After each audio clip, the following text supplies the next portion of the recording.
Okay, good morning to everyone, and welcome to your questions answered about closed head injuries with Dr. Myseros.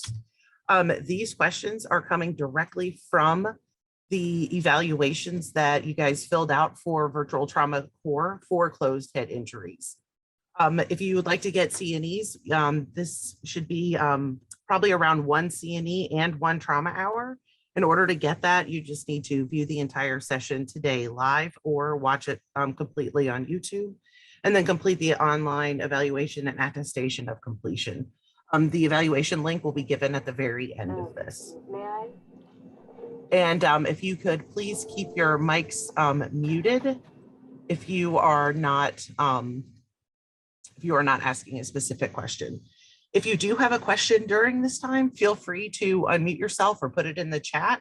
And because we are not just answering questions from today that we already have preloaded, but we can answer some live. All right, so the first question that we have, Dr. Myseros, is how do we decide if we need ICP monitoring?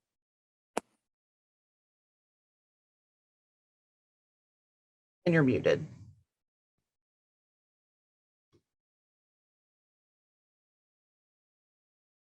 Dr. Myseros, you're muted. Okay, got it? Yeah, there we go. So the reason we even monitor ICP is when we don't have a neurologic exam to follow, right? I mean, if there's a kid who is following commands, monitoring their ICP is of no use. Even if their ICP is 100. If they're awake and alert and following commands, usually kids who have an ICP of 100 aren't doing that, right? ICP of 100 is not compatible with life, but I'm just, usually just for an analogy.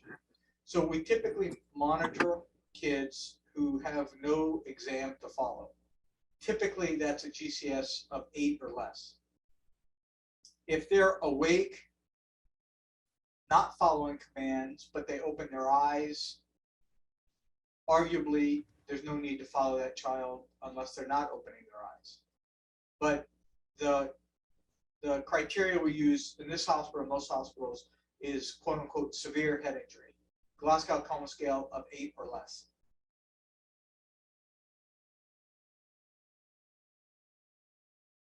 Okay. Our next question is, do I actually need to wake up a patient every hour throughout the night to do a neuro check? And I'm assuming that's when they're ordered Q1.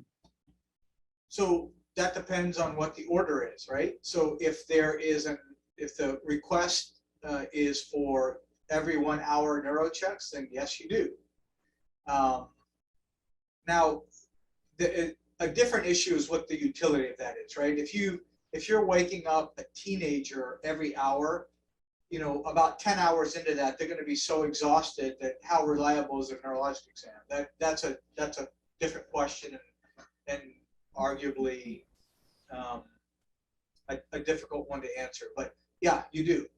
You have to see if particularly if you're concerned about their sensorium, their level of cognition, right? If they know their children's and then all of a sudden they don't know what their name is, no matter how tired they are, that's a problem. And the only way you pick that up is if you actually ask. So I would say, yes, you do have to actually wake them. It's torture, right? It sounds like you're almost being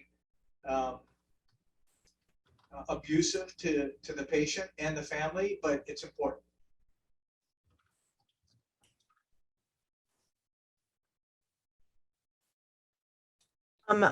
What can you do when you notice something weird, but the patient appears clinically okay? I would have to ask whoever asked the question what they mean. Yeah, so I'm keeping all of these questions anonymous, but when I look at this question, you have a kid that is answer. So say you have like a kid that's answering questions, looks okay, pupils are equal, but something just doesn't seem right. So maybe their affect is off, or maybe their left arm seems a little twitchy, like just something that's kind of like out of the ordinary, but isn't like impacting their vital signs. It's just kind of something off. First of all, make sure that the exam that you're getting, whatever it is about them that's concerning you is consistent, and it's not some aberration, right? So if it's a real concern, you should have one of the residents or fellows or even the attending come and look at the kid. I wouldn't push the panic button quite yet, nor would I just automatically take him down for a CT scan or her down for a CT scan. You might ask the family, does Joey or Jill ever do this at home? Try to be a little bit of a detective about what's going on, because if they're clinically okay, then by definition they are okay.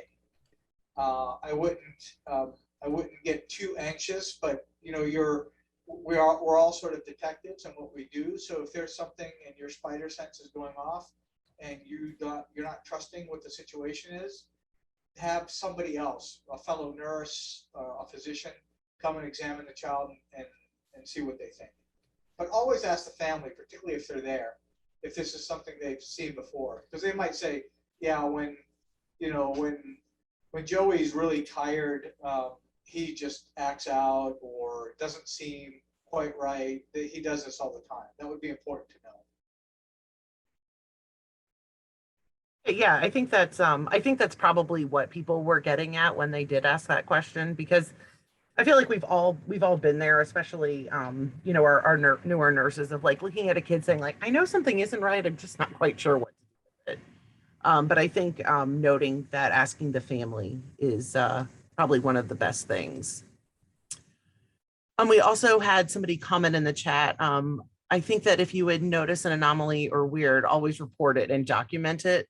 And even if it is to trend and monitor. Any thoughts on that? You should, particularly in this day and age, you should document everything, regardless. Not just to protect yourself and protect your team, but somebody may go back one day, and if the kid has an issue, and say, oh yeah, he's done this before. And that is a nice way to say, like, okay, his left hand was twitching, but dad said he does this, every Thursday, every month. Okay, is there a certain place within the brain an EVD must be placed? So this is a very specific question about an EVD, an external ventricular drain. So an external ventricular drain, by definition, is in the ventricle, right? It's in the fluid space of the brain. So you can access the ventricle depending on how big or small it is from various positions on the head. All we have to do is look at our shunt patients. So I personally tend to put in frontal catheters, just in front of the coronal suture into the anterior horn of the lateral ventricle. Most of my partners put shunts in the back. They put them through a parietal occipital approach behind the ear into the occipital horn of the ventricle. And you can put an EVD in either. The thing is, to put it in the back, you really need to have the kid's head turned. It's in the operating room for a shunt, it's convenient. At the bedside for an EVD, it is not convenient. Particularly, you don't want to, if your kid is sick enough that you're putting an EVD, the last thing you want to do is turn their head and do anything that might compromise the jugular veins, cause venous hypertension, contribute to increased intracranial pressure, on and on. So usually we put them anteriorly at or in front of the coronal suture. It's about usually at the mid-pupillary line, or about 2.5 centimeters off midline. And we put it into the anterior horn of the lateral ventricle. It's usually the fattest part of the ventricle, and a kid who doesn't have very big ventricles is probably the easiest to hit. Mind you, you're at the bedside. Usually it's one of our residents or our PAs, and they're trying to put a catheter into a fairly small space without seeing it.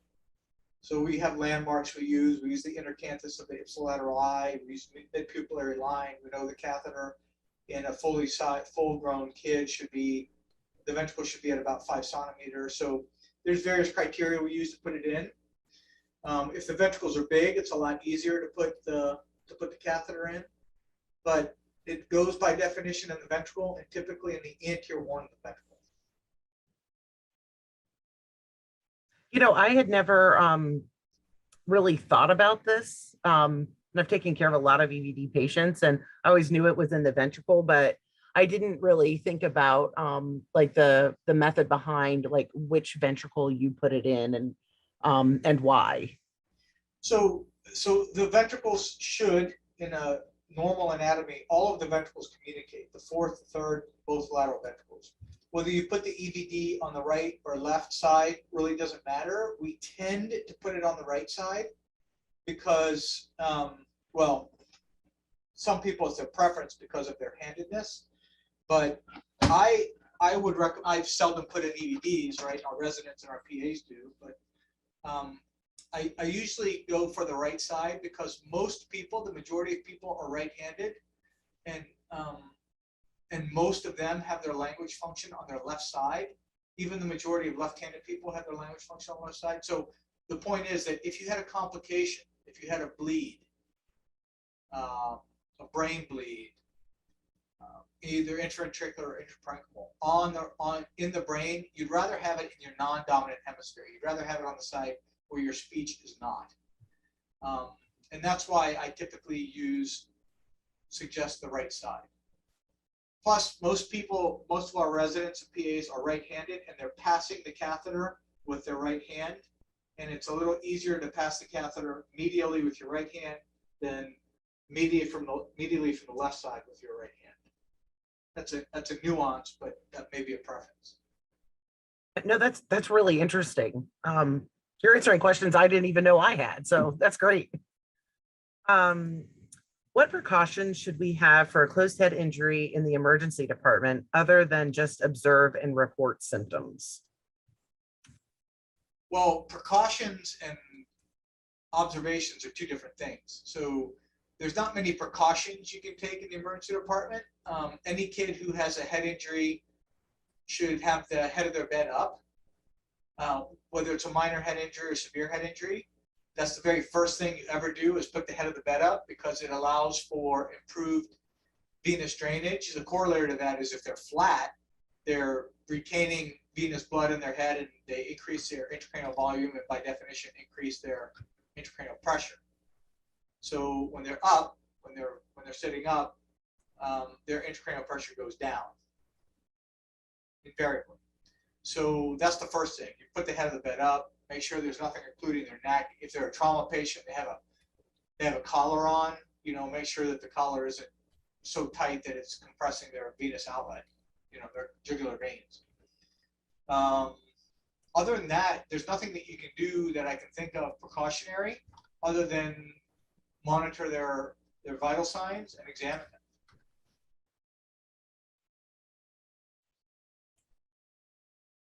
And of course, if there's something on exam that's concerning or that changes, alert the ER doc or one of your other nurses, and things may escalate depending on what needs to happen. If the patient's not intubated, maybe if they're stopped following command or they're having difficulty breathing, they need to have their, the AB. Never forget the ABCs, right? So ABCs are whether it's a head injury or a pelvic fracture or a drowning, it's always ABCs for us and everybody else.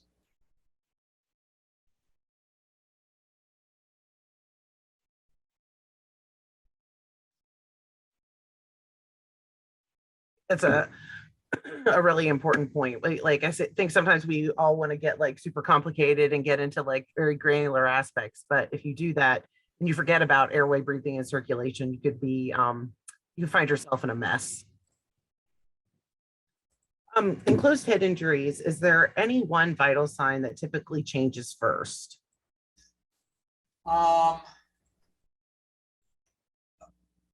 Probably, and I'm not basing this on literature, but just on experience, probably heart rate. Heart rate's pretty sensitive. I can tell you when we're doing surgery in or around the medulla, the lower part of the brainstem, where all this stuff is controlled. Minor little changes will cause a change in the heart rate, and you can hear it. Sometimes you can hear the pulse ox, the anesthesiologist pulse ox, and you'll hear it go beep beep beep now typically the anesthesiologist say, hey, we got significant bradycardia, and we back off from what we're doing so the heart rate can come back up. But it's even in a kid who has an arterial line where you have continuous blood pressure monitoring, the heart rate, our ability to monitor, our ability to pick up heart rate changes is so much faster than it is with anything else. So by the time you have a blood pressure change, things have escalated. And so heart rate, to answer your question. Okay. What are more specific signs when infants and toddlers are deteriorating from closed injuries? There are actually no, well, let's address infants for a moment, because they're different from any other patient who has a closed fontanelle, right? So an infant, almost by definition, has an open fontanelle. So aside from the usual things that you would see in any patient, which is a loss of sensorium, more sedated, more lethargic, more irritable, they stop talking, they stop moving, sort of obvious things. A baby has a fontanelle. So if their fontanelle goes from soft to firm or from firm to tight, that would be evidence that the pressure in the head is going up very rapidly, either from swelling of the brain or from a clot or from an enlarging clot or from a stroke. So in a toddler, they may go from being, obviously if they're awake and attentive and happy and then they become grumpy or inconsolable, that's a fairly acute change. If they're inconsolable to begin with because they were in a car accident and they have a broken leg and they become lethargic and unresponsive, those are the things that you worry about. Without having an ICP monitor or even a blood pressure or heart rate monitor. I'm assuming that's what the question is. If we didn't have the ability to follow very specific, vital signs, what are the things you look for? Those are the things you look for. I think it's like those subtle pediatric differences of, I think everybody knows if somebody goes unconscious, that's a thing. But I think the point that you made about like feeling the fontanelle in infants, and then if you have like a happy toddler that's now grumpy and inconsolable, that's a problem. Those can be subtle if, especially pediatrics is newer to you.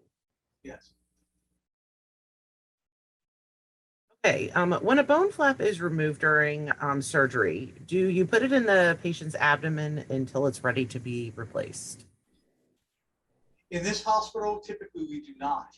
A lot of the times that we do this, we're taking off a large bone flap because we want to do a big decompression, and that would be a really big incision to put on a baby's abdomen.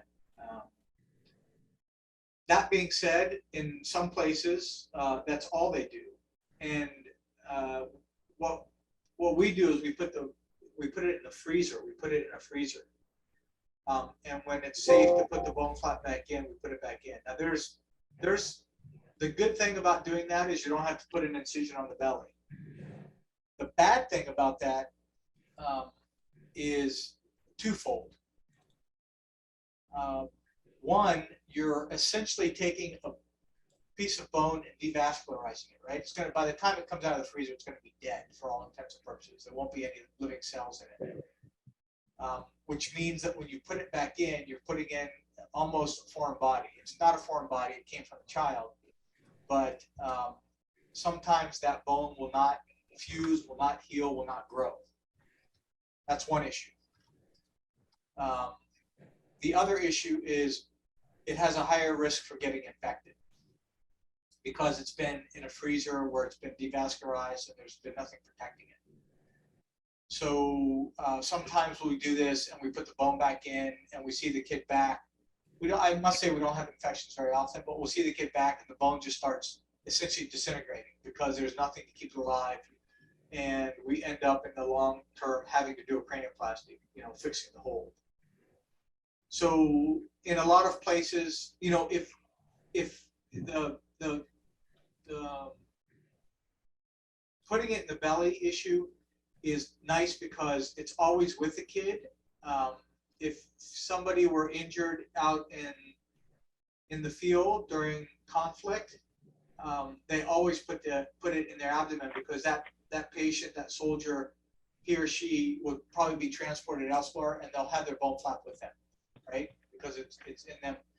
Not to mention the fact that it usually gets stuck and vascularized, and it's a nice healthy bone when you put it back in the head. So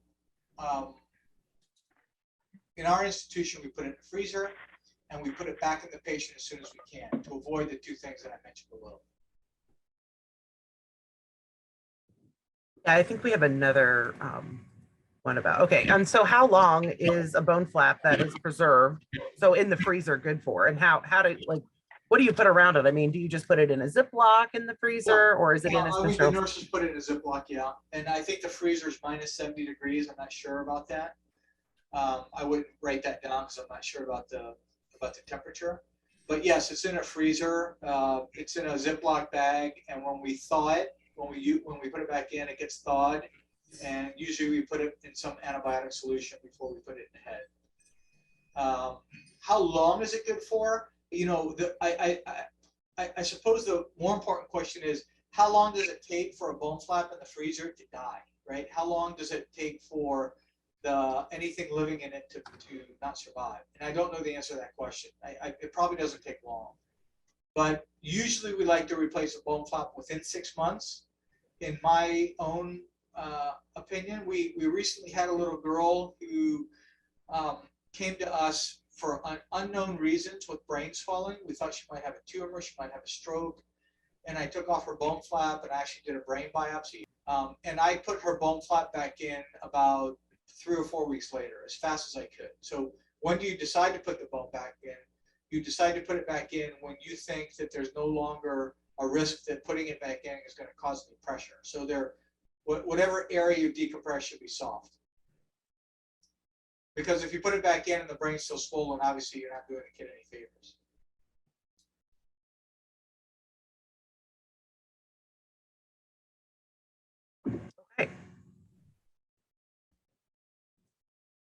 Okay. Is there a way to determine the seriousness of a head injury without imaging?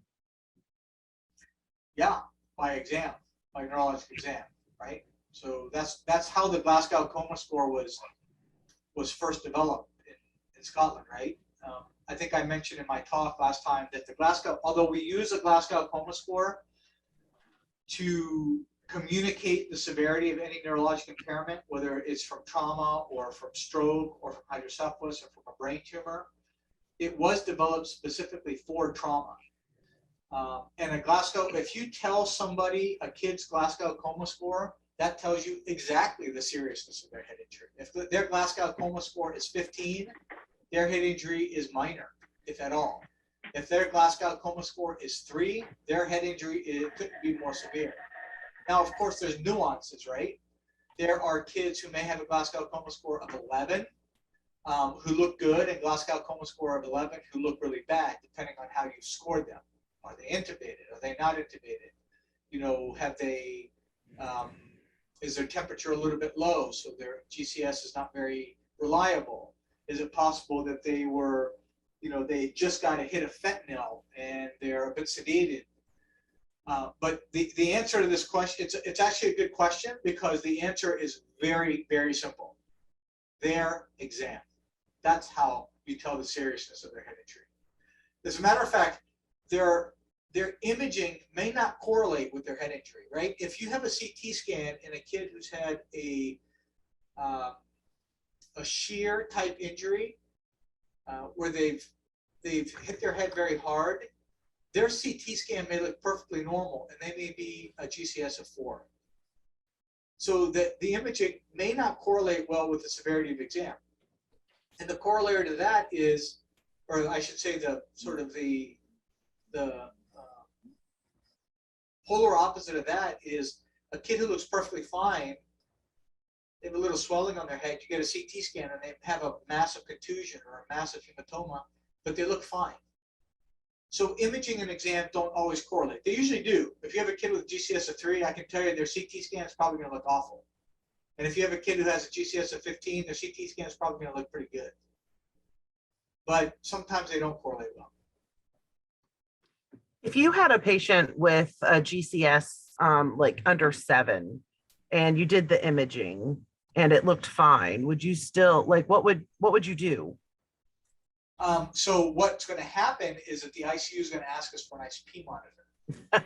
We're going to say, well, look, the brain looks fine. We can see the CSF spaces over the convexities, the cortical sulci, fine.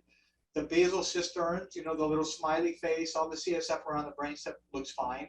I can tell you with 99% certainty that this child does not have intracranial hypertension. I'm not going to put an ICP monitor in. Well, it's hard to follow their exam, right?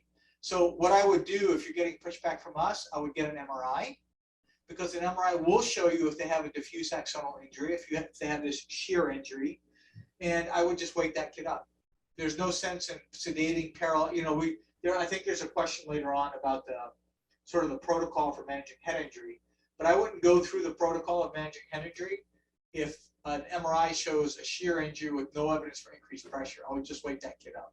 You're going to drill a hole in their head and do something to their brain that carries some risk for a very small benefit. Yeah, that makes sense of like what are you really trying to do versus what is the risk for the patient. And that's pretty invasive if it's not really needed. It isn't. We seldom have problems, but it's a procedure, right? I mean, you're drilling a hole in a head and passing something into the brain. But by definition, that carries some risk. Yeah, no, it's also, it's a lot. Is there a time frame to begin medical interventions, like going to the OR, in which we could prevent devastation for patients with CHI? I'm not sure I completely understand the question. I think that what they're saying is if a kid gets a massive head injury that needs the OR, is there a specific time frame? So like they hit the door of the trauma bay. Is there like a magic time that a kid needs to get? No, I mean, there have been studies. There were I remember an adult study on subdurals. If you get a patient, if you remove a subdural hematoma in less than a certain amount of time, I think it was an hour, I don't remember, from the time of the injury, the outcomes were very different than if it was past that time. So for any surgical patient, the sooner you intervene, the better the outcome is going to be. That's intuitive, right? That makes sense. Now, a lot of it depends on their exam. So we see kids with really big epidural hematomas that are astoundingly big, and all they have is a headache. Well, that kid, whether you operate on him in an hour or in 2 hours, and they still have the same exam, their outcome will be the same. The problem is that if you wait, particularly with an epidural, which can grow very quickly, if you say, wow, this kid has an epidural, but he or she looks fine, we'll just wait for the next OR to open up rather than shoving it down their throats and doing it right now. And they blow a pupil, then the cat's out of the bag. So making that decision sometimes is very difficult, because if you remember my previous talk, I have seen kids with very large epidural hematomas and very, very few symptoms who I've not operated on. And they go away. And that, making those clinical decisions depend on the kid, on the location of the clot, on the location of the swelling. Is there a concomitant history for, or did they need to be intubated because they were hypoxic? Do we anticipate that they're going to swell? So it all very much depends. But generally speaking, for any neurosurgical patient, surgical patient that needs to go to the operating room, the sooner the better. And if you can't get to the operating room, you mitigate the risks as best you can. Head the bed up, hyperventilate. If you have to, if they've blown a pupil, you give them mannitol or 3% saline. All the things that you would do to manage head injury in the ICU in a non-surgical patient. You hit them hard and you hit them fast to try to decrease the pressure and avoid them herniating.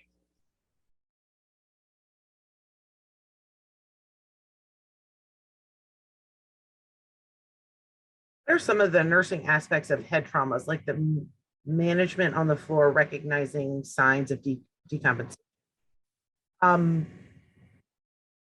I think this question is asking for specific concerning signs if a patient's on the floor with a head injury? I think all the things that we've talked about, a change in their mentation, going from, certain behavior to something that's more concerning. Obviously, vital sign changes, that includes respiratory changes, right?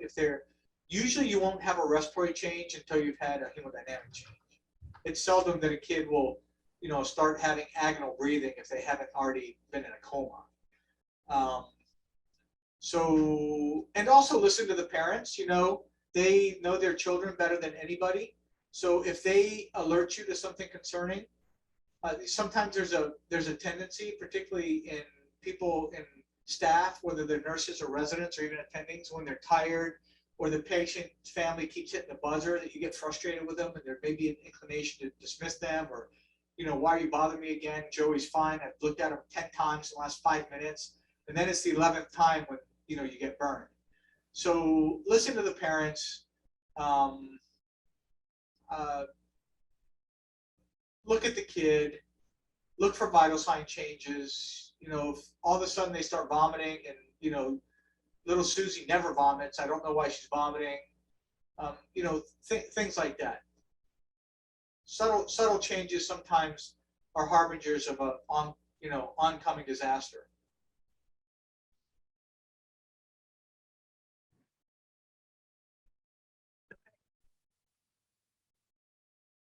What causes a subdural hematoma, versus an epidural hematoma? So subdural hematomas are almost always, I would say, with very rare exception, venous. There's a vein that has been, one or more veins that have been torn. And it's usually from a rapid acceleration, deceleration injury. Or, in a fight, you see these people who are combat sports, boxers or MMA fighters, who get a really bad hit and they pass out, and then you hear that they die. They die from a subdural. So the brain shifts inside the head because there's a little extra room. We have spinal fluid. And when they shift, they tear the veins that bridge into the superior sagittal sinus. Typically, that's where the venous bleeding is. And the blood starts to gather over the whole surface of the brain. If you remember subdural, it's underneath the dura. There's nothing to keep the blood from collecting, and it covers the whole brain, and it gets bigger and bigger, and the overall volume of blood can be significant. Could you say that one more time? I'm trying to write this out as you're saying it. So where you put under the dura on epidural, it's under the dura for a subdural. Oh. So brain shifts, tearing the veins, correct? Blood starts to gather under the dura. There's nothing to contain it. There's not a cranial suture where the dura might be stuck and stops the clot from growing. So the blood can go over the entire hemisphere. And there's a very large space where it could potentially gather, and it will. And even though on one cut on a CT scan, the subdural may not seem very thick, if you think about that thickness over the entire side of the head, well, that's a big volume, and that creates a huge mass effect.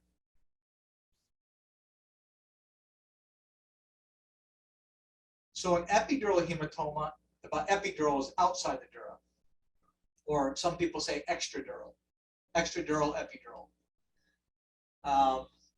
So that is blood that is almost always arterial in nature, not venous. Classically, it's actually from the middle meningeal artery. So there's a little artery that comes from the external carotid.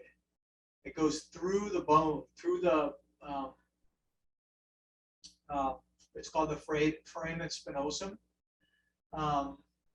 It's one of the foramina. The meningeal artery goes, just say, through the skull and feeds the meninges, feeds the dura. And oftentimes fractures go right through there. And since the artery is going through the bone, the fracture tears the artery. And they start to pump blood into the epidural space. And that's why earlier on, I saw, Cindy, that you wrote on the previous slide, that epidurals can grow very fast. That's why they grow fast, because they're arterial in nature. Sometimes, though, they're confined in their size because the dura is stuck to the suture. So if you guys can see my head here, if there's a bleed here, there's a coronal suture here, and there's a lambdoid suture here, and there's a sagittal suture here. So usually the epidural is confined to where the sutures are. But if it can't grow, over a large area, it'll get thicker and thicker. And as it gets thicker and thicker, it'll push the brain more and more. That's how those things grow. So the answer to the question, what causes a subdural tearing veins? What causes an epidural typically tearing an artery?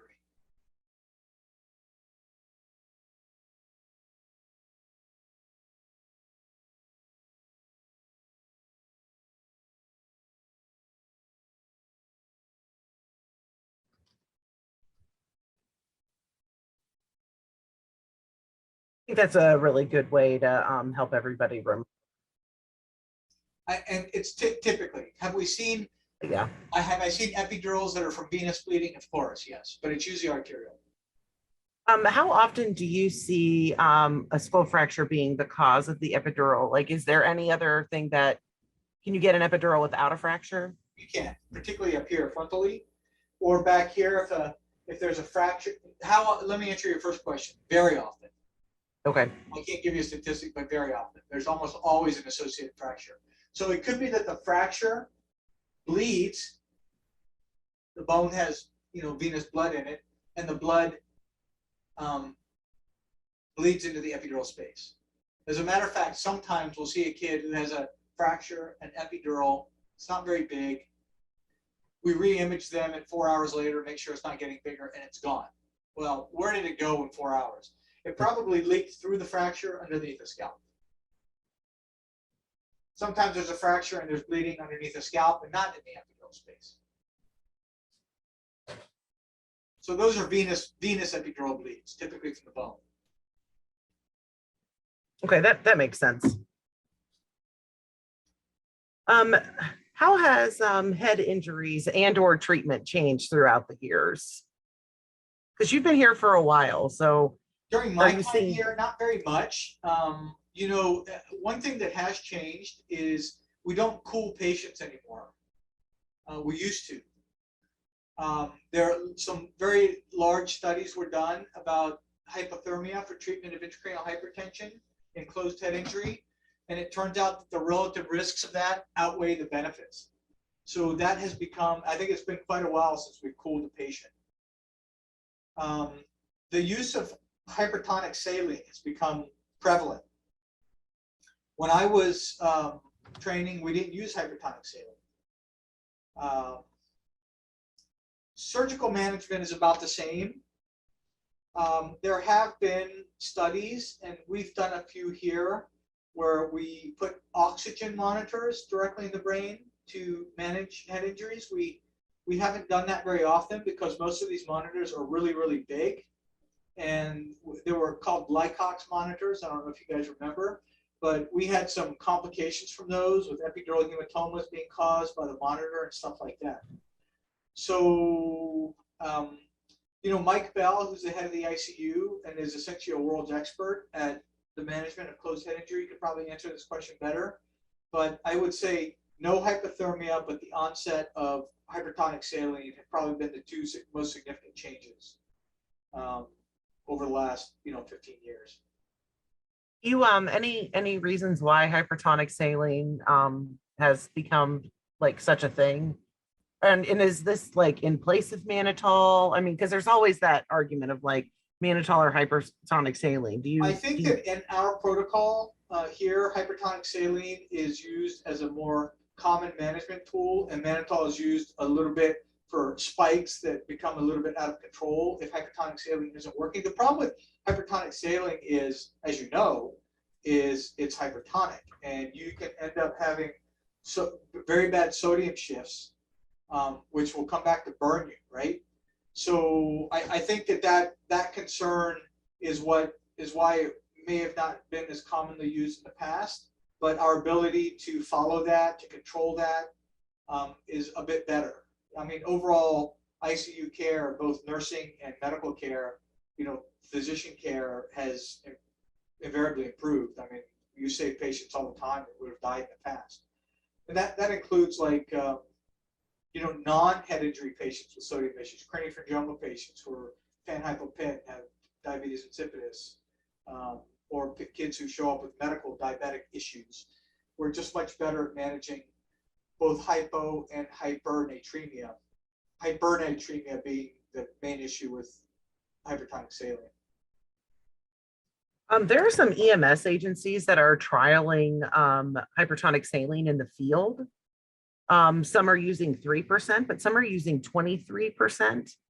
Is that something you would ever see that percentage in pediatrics? This is more for adults that these studies are being done in. But... Yeah, that's a bit more for the medical people than for me, but 23% is, I suppose, if you're almost dead and your ICP is high, anything that might help, you know? Right. I remember many years ago, I wrote a chapter on closed head injury for my boss when I was a resident. And at that time, people were really starting to use hypertonic saline. 3% was becoming common. And 7% was considered crazy. So 23%, yeah, I don't know enough about it to comment, Cindy, but I suppose anything that can be managed, you know, you have to be able to manage the complication. So any complication that might come from that, if it can be managed, they'll probably try to institute it. But everything trickles down to children after adults, right? Right. For obvious reasons. There's a lot of like one side versus the other in adults and EMS for this particular protocol. And one of the ways that they were saying is you just don't have it to have as much volume when giving it. But one of the things that they have to have is an IO in place to give it. So if you're putting in an IO in like a 911 system in an adult, like they're going to be unconscious with a massive head injury. So it's, you know, but yeah, I found that interesting. And I was wondering if you had ever heard of it in kids, but I'm glad that it's going to be in a long time. It seems scary to me. How do providers decide when to prescribe Keppra for seizure prophylaxis? My criteria is if there's an intraparenchymal injury, you know, so if there's blood or a contusion in the brain, and that would include a subdural, because the subdural is like on the surface of the brain, right? It's touching the brain. An epidural is not. Between the blood and the brain is the dura. So I typically do not ask for anticonvulsants for epidurals. Some of my partners do, I do not. But usually the criteria is a direct injury to the brain. A little wisp of subarachnoid blood, probably not. A contusion, for sure. Intracerebral hemorrhage, for sure. Subdural, for sure. But you'll see sometimes, you know, I'm assuming that the question was asked because you've probably seen patients who 5 different patients with similar injuries, and half of them were on Keppra and half of them weren't. Yes. So yeah, I would agree with that. So that's sort of dealer's choice, and usually that's driven by us, but or at least we're asked, and oftentimes we're overridden by either you guys or by the neurologist. But my own criteria, I need to have a real concern that the kid's going to have a seizure, and you usually don't seize from an epidural. You will seize from a subdural. You will seize from a significant injury to the parenchyma of the brain, and a little bit of subarachnoid hemorrhage. No.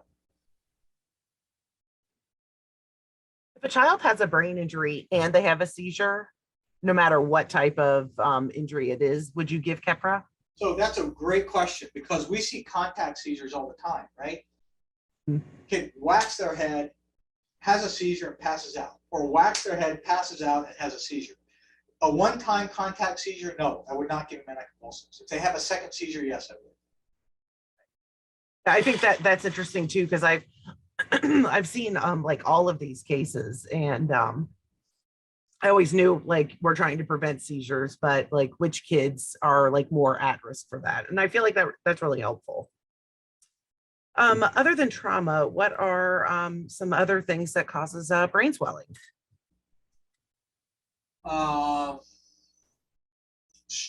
You know, an ischemic stroke, right? There are a lot of So brain tumors can cause, peritumoral edema. Sometimes you'll see a small tumor with a huge amount of edema, i.e. swelling.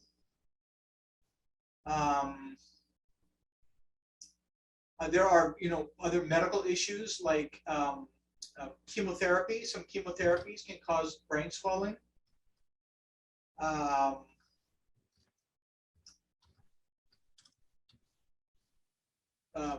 A meningitis or a cerebritis, some type of intracranial infection, whether it's viral or bacterial. Sometimes, particularly viruses, tend to affect the cerebellum, and you'll see a cerebellitis. You'll see this swelling of the cerebellum. They can even cause obstruction of the fourth ventricle and hydrocephalus. Those are the main things. I'm sure there's other things I can't think of right now. The neurologists take care of children who have swelling from other, non-mass, non-neurosurgical lesions. So if a kid has hydrocephalus, that's not swelling of the brain. That's just swelling of there's more fluid in the ventricles. Correct. I feel like I should add this to the list because that's going to cause increased ICP at the same time. What do you think? So that's a different question. What other things can cause increased intracranial pressure? Yeah, tumors, strokes, hemorrhages, infections, abscesses. In rare cases, an actual vascular malformation can be big enough to cause mass effect. In a baby, a giant aneurysm. These are rare things, but they can all cause increased ICP.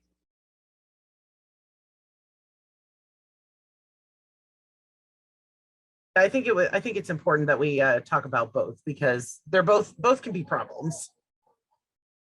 And then our last question from the evaluations is, when symptoms are missed or overlooked, what symptoms are missed or overlooked when a patient has a closed head injury? So you coming to the bedside going you missed the boat. The patient had these signs and you missed it. From a head injury, usually it's meant, if you're going to miss something, it's going to be because they're comatose and you haven't been able to follow their exam and you didn't look at their pupil, right? So pupillary change in a comatose patient. You may see a pupillary change without anything else, right? The heart rate's not going to change, the blood pressure's not going to change, they're intubated, they're sedated, they're paralyzed, so you don't have much to go on. And for whatever reason, their ICP, if they have an ICP monitor, hasn't, there's been a variability all night. So sometimes they're 15, sometimes they're 21, they come back down. And then you look at them and their pupils dilated. So the two usually go together. It's unlikely you're going to have pupillary dilatation as a significant change without a concomitant increase in ICP, but it can happen. In a patient who's not comatose, usually either they're becoming, particularly in a little kid, they're becoming irritable when they weren't irritable before, because that's how they usually communicate their discomfort, irritability. A